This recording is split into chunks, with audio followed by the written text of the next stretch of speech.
Alright everybody, welcome back to my channel. Today I'm going to show you how to time 2002 Nissan Sentra 1.8 liter engine.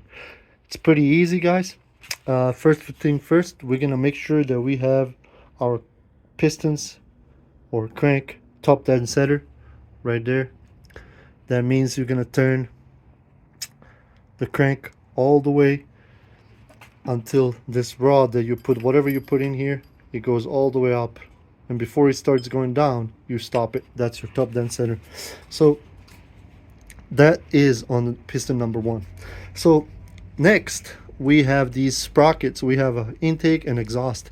Since it's in top down center, should before you put this chain, should be up. This notch here should be facing 90-degree, like straight.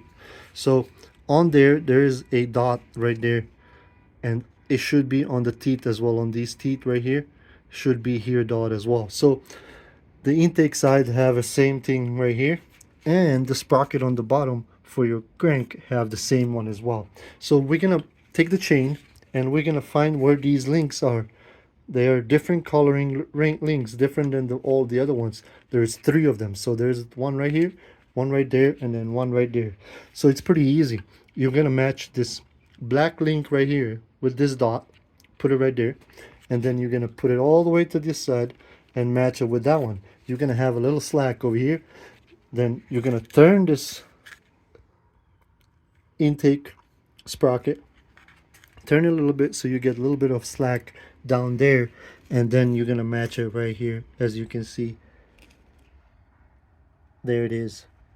So you're gonna have it right there. So, and then you can put these guides in, and of course don't forget to pull the pin over here for your tensioner. This is your hydraulic and mechanical tensioner, so then it's gonna tension.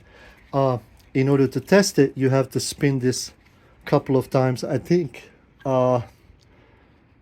some people say 12, some people say 13 times, and then you'll finally match it again. So keep turning until you get it back to these again. And that's pretty much it, guys. Pretty easy video, really simple to do. Anyway, make sure you like it, share, subscribe, and I'll see you guys next time. Laters.